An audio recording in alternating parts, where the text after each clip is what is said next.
पिछले 2-3 रोज़ से लाहौर पाकिस्तान भर में सियासी सरगर्मियों की एक आमाजगाह बना हुआ है। बड़ी भरपूर सियासी सरगर्मियाँ चल रही हैं और ख़ास तौर पर अपोजिशन को लेकर।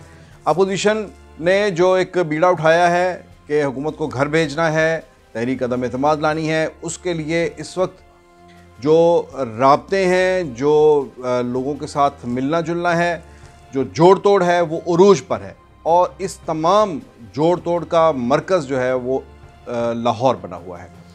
आसिफ अली जरदारी लाहौर में हैं, पिछले 3-4 रोज़ से लाहौर में हैं। बिलावल भुट्टो भी पहुंच गए और फिर उन्होंने मदऊ कर लिया मियाँ शहबाज शरीफ को अपने घर। ये उन्हें इशाइये पर बुलाया, इससे पहले वो ख़ुद गए थे उनके घर। और फिर उस मुलाकात के अंदर JUI की लीडरशिप भी शरीक हुए। और अगर आपको इसकी कड़ियाँ मज़ीद पीछे में लाऊँ तो ये जो मियाँ शहबाज शरीफ के एजाज़ में जो उन्होंने मंगल के रोज़ जो इशाइया दिया, उससे एक रात पहले वो ख़ुद आसिफ अली जरदारी इस्लामाबाद में मौलाना फजलुर रहमान के मेहमान थे और उनके साथ इशाइये पर उन्होंने मुलाकात की और गपशप हुई। और उसमें मुद्दा क्या था, वो यही थी तहरीक अदम एतमाद कि उसको किस तरह से लेकर चलना है। और उसी के फॉलोअप पे फिर लाहौर में बिलावल हाउस के अंदर मुलाकात हुई। तकरीबन कुछ 2-2.5 घंटे का सेशन हुआ, लेकिन चीज़ें हैं कि वो अभी तक ऐसे लग रहा है कि किसी तरफ किसी एक तरफ लग नहीं रही कि जिसे कहें किसी अंजाम की तरफ जा नहीं रही, हतमी अंजाम की तरफ जा नहीं रही। लेकिन ये ऐसी बात नहीं है कि कुछ हो नहीं रहा। ये सियासी पार्टीज़ हैं, सियासी लोग हैं और ये हतमियत तो इनके अंदर होती ही नहीं कि ये कोई भी बात ये कहें कि ये लकीर खींच दी तो खींच दी, नहीं।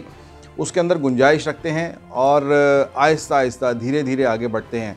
और इसमें भी जो तहरीक अदम एतमाद है, ये तो है ही मुकम्मल तौर पर ऐसे कहें कि ताश के पत्तों का खेल है, जिसमें कार्ड जो हैं वो कोई भी शो नहीं करता। एक तो ये है कि अपोजिशन जो है वो हुकूमत के सामने अपने कार्ड शो नहीं कर रही, दूसरी तरफ अपोजिशन के अंदर जो मुख्तलिफ पार्टीज़ हैं वो भी एक दूसरे को अपने पूरे कार्ड्स जो हैं वो शो नहीं कर रही। तो ये एक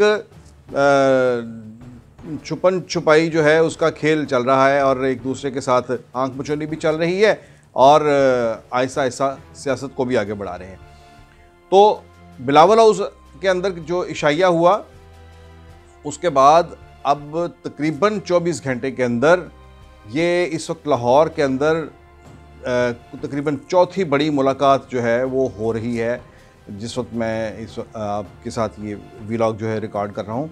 यानी रात को ये इशाइया हुआ और उसके बाद अगले दिन मियाँ शहबाज शरीफ ने यानी आज दोपहर को अपने घर पर इन तमाम लोगों को मदऊ कर लिया। आसिफ जरदारी, बिलावल भुट्टो और उनके मुआविनीन थे और मौलाना फजलुर रहमान थे, ये सब लोग थे, शहबाज शरीफ के मेहमान थे। वही गुफ्तगू आज की ज़ोहराने में चली और इस ज़ोहराने के बाद मौलाना फजलुर रहमान फिर चौधरी शुजात हुसैन के घर गए और वहाँ पर चौधरी बरादरान से मुलाकात की और इसी सिलसिले में जो उनसे ताउन मांगा गया था, इसी पर मज़ीद बातचीत हुई। और अब चौधरी बरादरान जो हैं वो आसिफ अली जरदारी के इशाइये में गए, उनके मेहमान बने। एक मैंने जैसे कहा कि 24 घंटे में भरपूर पॉलिटिकल एक्टिविटी हुई है और सारी एक्टिविटी का जो मरकज़ है, जो महवर है, वो हुकूमत के ख़िलाफ़ तहरीक अदम एतमाद है।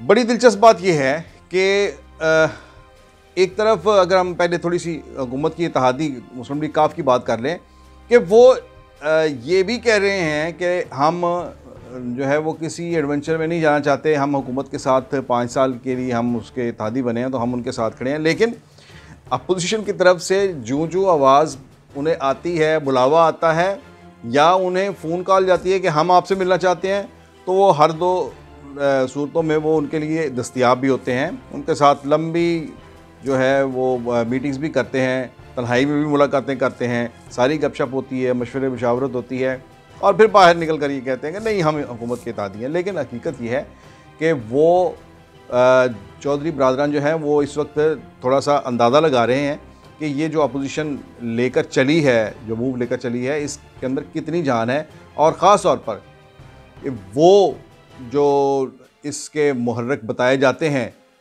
ठीक है, बड़े घर वाले, पिंडी वाले, कि क्या वाकई वो इसके पीछे खड़े हैं क्योंकि चौधरी बरादरान तो इसके अलावा हिलते नहीं हैं वो किसी भी तरफ। वो तो खुलकर ये कहते हैं कि हम जो है वो होते थे हुरों के रूहानी पेशवा पीर पगाड़ा, वो तो खुल के कहते थे कि मैं GHQ का आदमी हूँ। चौधरी बरादरान ने उसका नाम रियासत रख लिया है, वो कहते हैं हम रियासत के साथ हैं।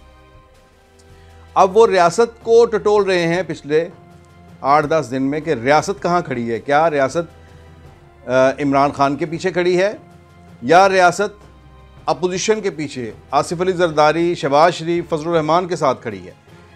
अब आके कुछ उनकी एक्टिविटी के अंदर जो चेंज आई है उससे अंदाज़ा ये हुआ है कि उन्हें कुछ अंदाज़ा हो गया है, उन्होंने कुछ पता चला लिया है कि ये जो अपोजिशन के लोग जो घूम फिर रहे हैं, चल रहे हैं, इसके अंदर कोई जो है वो रियासत जो है इसके पीछे उनकी कोई ना कोई अशील बात है। यही वजह है कि अब उन्होंने भी अपनी क्यू लीग का एक जो वज़न है, पंजाब में 10 सीटें हैं, 11 सीटें हैं, मरकज़ में 5-6 सीटें हैं, इसके अलावा अब वो अपना वज़न जो है मज़ीद बढ़ाने की कोशिश में है। और वो उनका दावा है कि मज़ीद कुछ 10 MNAs 11 MNAs जो हैं उनके साथ राब्ते में हैं और उन्होंने चौधरी बरादरान से कहा है कि आप जो फ़ैसला करें इस सूरत हाल में हम आपके साथ जाएंगे। सो इस तरह से उन्होंने अपना वेट बढ़ाया है, बढ़ाकर वो अगली बारगेनिंग में एंटर हो रहे हैं।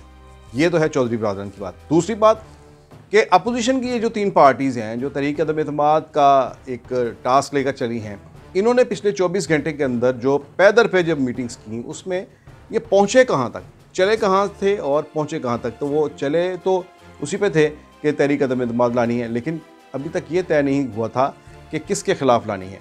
वज़ीर आज़म के ख़िलाफ़ लानी है, स्पीकर के ख़िलाफ़ लानी है या वज़ीर आला पंजाब के ख़िलाफ़। ये 3 टारगेट थे। तो इसमें पिछले 24 घंटे की जो एक्सरसाइज है उसके अंदर जो ज़्यादा गालिब राय रही वो ये कि डायरेक्ट वज़ीर आज़म के ख़िलाफ़ तहरीक अदम एतमाद लाई जाए। लेकिन इस दौरान एक तजवीज़ पीपल्स पार्टी की तरफ से ये भी आई कि क्यों ना आप पहले स्पीकर के ख़िलाफ़ तहरीक अदम एतमाद ले आएँ, ताकि अगर आपके पास PTI के कुछ वोट्स हैं तो वो सीक्रेट बैलेट में हम इस्तेमाल करके तो उनका नुकसान भी ना हो, वो डिसीट भी ना हो, और सीक्रेट बैलेट में हम स्पीकर को हटाकर वज़ीर-ए-आज़म इमरान खान को हम एक ऑकवर्ड पोजीशन पर ले जा सकते हैं और जिसमें वो मजबूर हो जाएं कि वो खुद एतमाद का वोट लेने की तरफ जाएं। एक तो ये है पीपल्स पार्टी की तरफ से। दूसरी तरफ ये है कि ज़्यादातर राय ये है कि वज़ीर-ए-आज़म के ख़िलाफ़ डायरेक्ट जो है वो तहरीक अदम एतमाद लाई जाए कि और ये कब लाई जाए।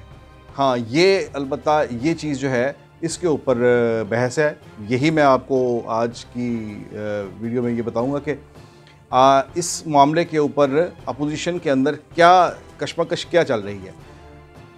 वहाँ पर मामला ये है कि पीपल्स पार्टी ने एक जो 27 फरवरी को अपना लॉन्ग मार्च जो अनाउंस किया है, पीपल्स पार्टी का ये ख्याल है और उनका बल्कि ख्याल नहीं है बल्कि उनका ये प्लान है कि जब ये लॉन्ग मार्च सड़कों पे हो तो उस दौरान जो है अदम एतमाद जो है वो टेबल की जाए और सब मज़ीद ज़्यादा बेहतर ये हो कि जब ये लॉन्ग मार्च जो है ये इस्लामाबाद में पहुँचे तब इस अदम एतमाद के ऊपर वोटिंग हो और अगर उनके प्लान के मुताबिक उस वोटिंग के नतीजे में वज़ीर-ए-आज़म हार जाते हैं और वो अपने ओहदे से उतर जाते हैं, यानी अपोजिशन उन्हें वज़ारत उज़्मा से हटाने में कामयाब हो जाती है, तो पीपल्स पार्टी जो कि उस वक्त सड़कों पे होगी लॉन्ग मार्च की सूरत में, तो उसका एक मोमेंटम बना होगा। तो ये तमाम जो मार्का है उसका वो क्रेडिट लेने की पोजीशन में होगी। अच्छा, ये सिर्फ पीपल्स पार्टी तो नहीं सोच रही, सिर्फ पीपल्स पार्टी का ही ख्याल तो नहीं है कि वो ऐसे कर लेगी। बाकी लोग जो हैं जो सियासत कर रहे हैं वो कोई चने बेचने तो नहीं आए, उन्हें भी तो पता है कि क्या है। उसमें एक ये कोशिश ये हुई मुस्लिम लीग नून की तरफ से कि पिछले हफ्ते 10 दिन के अंदर कि 27 फरवरी से पहले ही लॉन्ग मार्च का जो है वो नोटिस जारी कर दिया जाए और वो रिक्वेजिशन जो है जमा करा दी जाए, और लॉन्ग मार्च की नहीं, उसकी तहरीक अदम एतमाद की, और ताकि ये लॉन्ग मार्च का वाले जो हैं ये इसका क्रेडिट ना ले सकें। कल की जो मीटिंग हुई उसमें भी मुस्लिम लीग नून पूरी तैयारी के साथ गई थी, फाइलें बगल में थीं और उनके पास, और उन्होंने जाके जरदारी साहब से कहा कि जनाब ये नाम है हमारे पास, इसमें ना किसी चौधरी बरादरान की ज़रूरत है, ना किसी GDA की ज़रूरत है, ना MQM की, ना बाप पार्टी की। ये माइनस इत्तेहादीज़, ये हमारे पास पूरे फिगर हैं। लाएँ जनाब, परसों तहरीक अदम इत्तेफाक लाएँ। इस पर पीपल्स पार्टी जो थी उन्होंने तो ज़ाहिर है ये तो उनके अपना जो है उनकी एक प्लानिंग जो है उसके मुताबिक नहीं है। उन्होंने फौरी तौर पर ये कहा कि नहीं, ये अदम एतमाद जो है ये लॉन्ग मार्च के बाद आएगी। सो ये एक मामला है जिसमें जो है वो मामला जो है जिसे आप कह सकते हैं कि किसी हद तक पीपल्स पार्टी और मुस्लिम लीग नून और JUI के दरमियान एक हल्का फुल्का जिसे डेडलॉक कह लें, लेकिन ये कोई ऐसा संगीन डेडलॉक नहीं है। ये भी खुल जाएगी चीज़ें ये, और ये भी दूर हो जाएगा। लेकिन इस वक्त तक इस बात के ऊपर एक कशमकश, एक खींचातानी है कि क्या लॉन्ग मार्च के दौरान तहरीक अदम एतमाद आए, और इसका फिर ये है कि इसका क्रेडिट कौन ले। एक ये पहलू है जो अपोजिशन की पार्टीज़ के अंदर जो एक चल रहा है। दूसरी ये बात है कि उसके बाद ओहदों की तकसीम क्या होगी, वज़ीर आज़म कौन होगा, पंजाब के अंदर वज़ारत आला किसकी होगी, ये अपने तौर पर बहुत बड़े सवालात हैं। इसमें पीपल्स पार्टी तो ये कहती है कि उन्होंने मियां शहबाज शरीफ को ओपनली ऑफ़र किया है। आज की मीटिंग में भी कहा है कि हमारी तरफ से तो मियां शहबाज शरीफ जो हैं ये प्राइम मिनिस्टर बन जाए, और पंजाब के अंदर भी वो है। लेकिन इनफैक्ट पंजाब के अंदर जो है वो चौधरी बरादरान अब आज वो जो डेलीगेशन लेकर आसिफ अली ज़रदारी के पास गए हैं, तो वो कोशिश ये करेंगे कि वो इस खेल में भरपूर तरीके से एंटर हो जाएं। और अगर अब उन्हें नज़र आ गई है ये चीज़ के मामला जो हैं हुकूमत के ख़राब हैं, तो वो फिर उस ट्रेन से उतरने की पूरी कोशिश करेंगे और इस नई ट्रेन में चढ़ने के लिए पूरी अब छलांग लगाएंगे, तो वो दौ करेंगे और मैक्सिमम बारगेनिंग करेंगे, और कोशिश उनकी यही होगी कि पंजाब की वज़ारत आला वो हासिल कर लें। लेकिन क्या मुस्लिम लीग नून उन्हें वज़ारत आला पंजाब की देगी, ये अभी तक एक सवाल है, क्योंकि मुस्लिम लीग नून के अंदर बहुत ज़्यादा इसके हवाले से मुज़ाहमत आ रही है। ख़ास तौर पर वो मुस्लिम लीग नून के लोग जो चौधरी बरादरान के इलाके में, गुजरात में, गुजरांवाला डिवीज़न के अंदर जो उनके ख़िलाफ़ मुस्लिम लीग नून के लोग जो सियासत करते हैं और उनको चैलेंज देते हैं और उनके मुकाबले में इलेक्शन लड़के जीतते हैं या हारते हैं, इस किस्म की जो मुज़ामतें हैं मुस्लिम लीग नून के अंदर चौधरी बरादरान को फेस करना पड़ेंगी। लेकिन एक बात जो है वो मुझे एक पीपल्स पार्टी के एक साहब थे, उनसे बात हो रही थी। उन्होंने कहा जी कि अगर ऊपर शहबाज शरीफ वज़ीर आज़म बनते हैं तो फिर पंजाब की वज़ारत आला मुस्लिम लीग नून को उसकी कुर्बानी देनी पड़ेगी और वो किसी और को चीफ मिनिस्टर बनाना पड़ेगा उन्हें। लेकिन अगर वो मुस्लिम लीग नून पंजाब की वज़ारत आला रखती है तो फिर हमारे एक और ज़रिए का ये कहना है कि अगर मुस्लिम लीग नून पंजाब की वज़ारत आला रखती है तो फिर मरकज़ में जो है वो फिर वज़ीर आज़म जो है वो मुस्लिम लीग नून का नहीं होगा, और इम्कान है इस बात का कि वो मरकज़ में वज़ीर आज़म पीपल्स पार्टी की तरफ से आए। ये मामला चल रहे हैं। आसिफ अली ज़रदारी ने अभी कल जमात इस्लामी के हेडक्वार्टर मंसूरा जाना है, वहाँ पर उनकी मुलाकात होगी सिराजुल हक साहब से।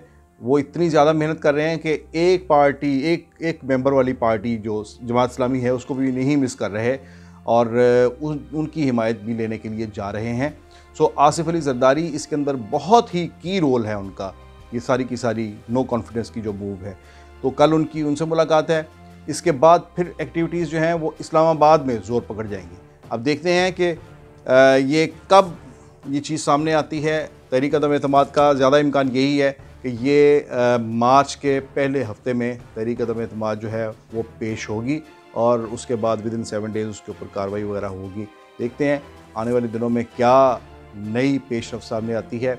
YouTube पर गूगली न्यूज देखने के लिए youtube.com की सर्च बार में गूगली न्यूज TV टाइप करें। गूगली न्यूज के पेज पर सुर्ख रंग के सब्सक्रिप्शन वाले बटन पर क्लिक करना ना भूलिए। YouTube पेज पर अपलोड होने वाली वीडियोस से बाखबर रहने के लिए बेल आइकन पर क्लिक कीजिए। आपको हर नई वीडियो के बारे में नोटिफिकेशन मौसूल हो जाएगा।